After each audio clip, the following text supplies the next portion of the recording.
বাপ মারে খুশি করতে লক্ষ টাকা খরচ করা লাগে না রে যুবক, মারে বাবারে খুশি করতে বোয়াল মাছ খাওয়ানো লাগে না। মুখ বইরা আম্মা কয়া ডাক দেও, মুখ বইরা আব্বা কয়া ডাক দেও, দেখবা বাপ মার দিল খুশি হয়ে গেছি। আল্লাহ কয় বান্দা তুই তোর মারে খুশি করলি না, যেন আমি আরশের মালিক রে খুশি কইরা নিলি। রাতের বেলা মাথা একটু তেল লাগায় দিছো মার, বাবার পায়ের তলায় একটু তেল মালিশ করে দিছো। ওই রাতে যদি তোমার মরণ হয়, মায়ের নবীর সুসংবাদ তোমার ব্যাপারে, যত বড় গুনাহগার তুমি হও না কেন, সকাল হওয়া মাত্রই তোমার জন্য জান্নাতের দরজা খোলা। সকাল হওয়া মাত্রই জান্নাতের দরজা খোলা। একজন যদি জীবিত থাকে, একজনকে খুশি করো, একটা জান্নাতের দরজা তোমার জন্য খোলা। এরপরে নবী বলেন, আমান আসবাহা আসিয়ান লিল্লাহি ফি ওয়ালিদাইহি আসবাহা লাহু বাবান মাফতুহান মিনান নার। আর যদি কোন সন্তান রাতের বেলা মারে কষ্ট দেয়, বাবার কলিজায় আঘাত দিয়ে রাতে ঘুমায়, অথচ বাবার কাছে মাপ চাইল না, এমন কথা বলল যেই কথায় বাবার কলিজায় লাগছে, মার কলিজায় লাগছে, এরপর মার কাছে মাপ চাই নাই, ও বাচ্চা নিয়ে ঘুমায় পড়ছে।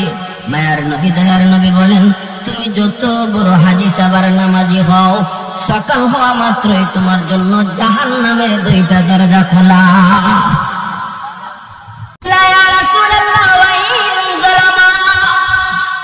সাহাবায়ে কেরাম জিজ্ঞেস করে, ইয়া রাসূলুল্লাহ, এত বড় কথা, যদি কোনো মা কোনো বাবা সন্তানের সাথে জুলুম করে, কোনো সন্তানের উপরে বাপ মা জুলুম করে, তিনটা সন্তানের ভিতরে দুইটারে মায়া করে, একটারে কম মায়া করে, অথবা সম্পত্তি বন্টন করার সময় একজনকে কম দিছে আর একজনকে বেশি দিছে, এইভাবে যদি কোনো মা বাবা কোনো সন্তানের উপরে জুলুম করে গো নবী, তবুও কি সন্তান বাপ মার সাথে ভালো আচরণ করবে?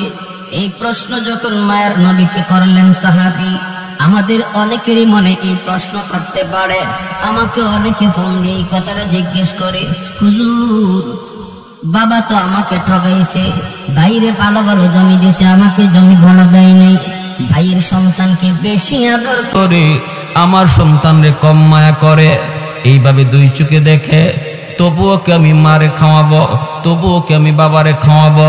আমি বললাম, ভাই জবাবটা আমি দেব না, জবাবটা আমার মায়ার নবী দিছেন।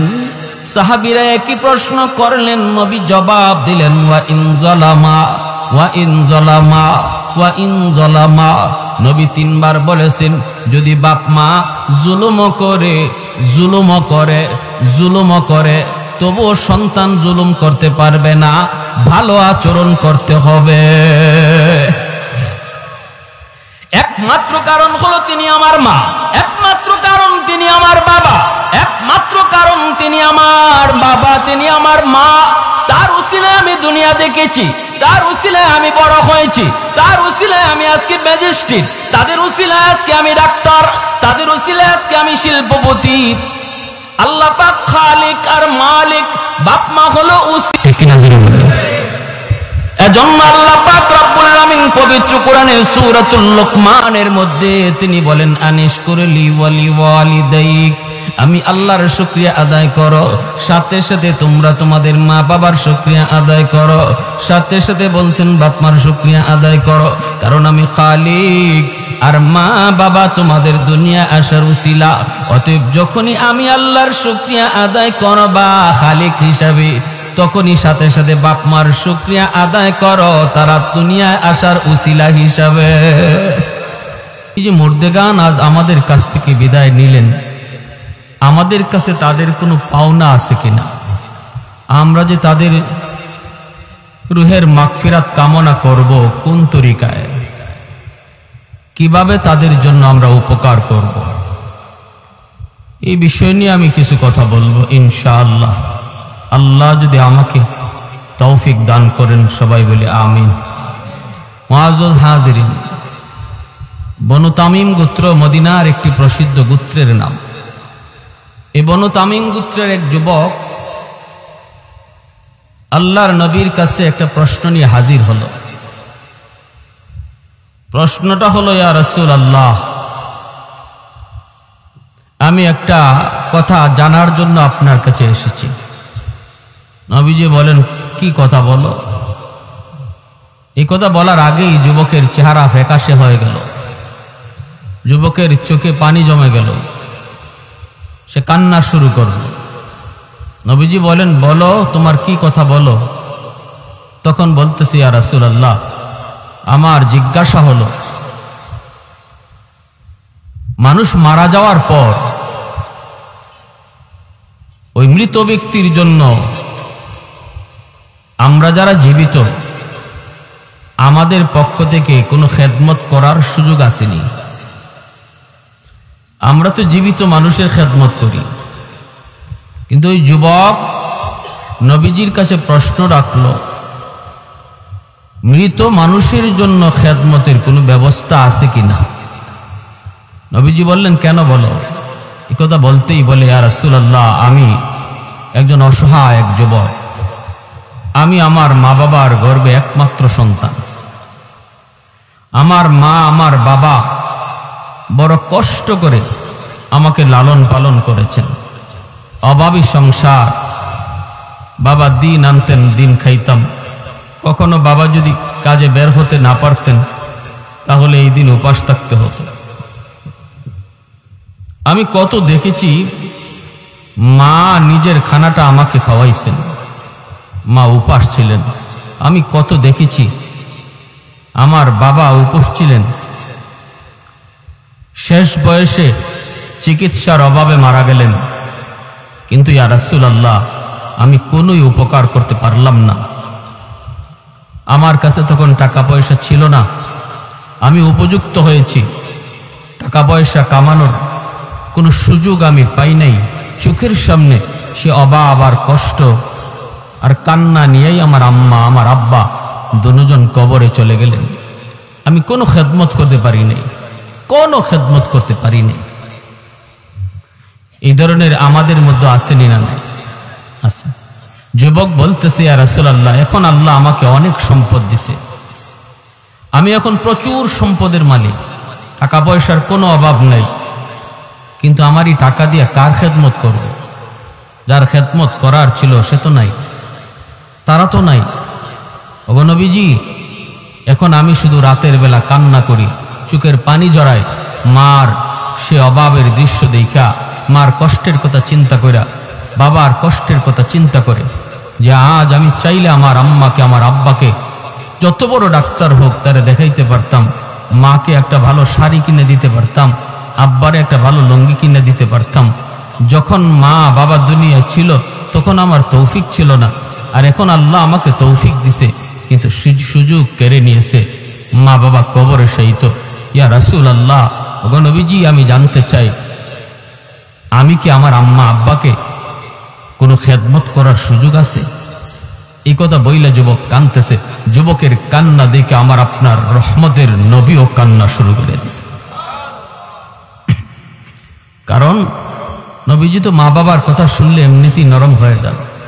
কারণ জন্মের আগেই তো আমার আপনার নবী বাবা হারাইছেন, বুঝ হওয়া মাত্রই মা হারাইছেন, মার খেদমতের সুযোগও নবী পান নাই, বাবাকে তো চোখেই দেখেন নাই। আব্বা ডাক্তার ভিতরে কত মজা আমার আপনার নবী তা জানেন না। বাবা ডাক দিলে কত মজা লাগে সেটা নবী বুঝতেন না। এই জন্য মা বাবার কথা যেই বলতো মায়ার নবী তখনই কান্না শুরু করে দিতেন। রাসূল করিম সাল্লাল্লাহু আলাইহি ওয়াসাল্লাম যুবকের এই কথা শুইনা নবী তাকে সান্ত্বনা দিয়ে বলেন, যুবক, কান্না থামাও, কান্না থামাও। যদিও মা বাবা কবরে শায়িত, যদিও দাদা দাদি কবরে শায়িত, নানা নানি কবরে শায়িত, তবু আওলাদ যদি চায় দুনিয়া তাইকা কবরে শায়িত বাপ মার খেদমত করার সুযোগ আল্লাহ এখনো রেখে দিয়েছে। নবীজি বলেন, 5টা কাজ যদি করো হাদিস শরীফ আল্লাহর নবী বলেন, 5টা কাজ যদি করো আল্লাহ তোমার খেদমত মা বাবার কবরে পৌঁছে দিবে। 5টা কাজ কি কি একটু জানার ইচ্ছা আছে সবার? সবাই জানতে আগ্রহী? আলহামদুলিল্লাহ, যাদের মা বাবা আজকে দুনিয়াতে আছেন তাদেরও জানা দরকার, কারণ একদিন তারা থাকবে না। কে আগে যাবে কে পরে যাবে কেউ জানে না।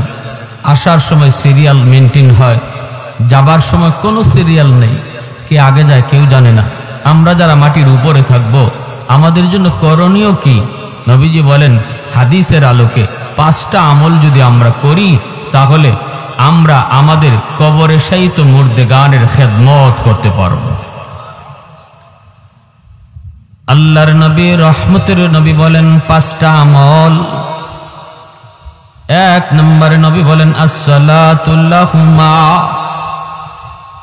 নবী বলেন যুবক, 1 নম্বর আমল হলো, 1 নম্বর কাম হলো বেশি বেশি করে তুমি তাদের জন্য দোয়া করো। বেশি বেশি করে তাদের জন্য তুমি দোয়া চাও। কোন দোয়া? যে দোয়াটা আল্লাহ কোরআনের মাধ্যমে শিখাইছেন, রব্বির হামহুমা কামা রব্বায়ানি সগীরা। এই দোয়াটা শিখাইছেন কে? একটু মনোযোগ দিয়ে কথাগুলো শুনবো, লম্বা চড়া কোনো বয়ান না, 5টা কথা বলার পরই বয়ান শেষ।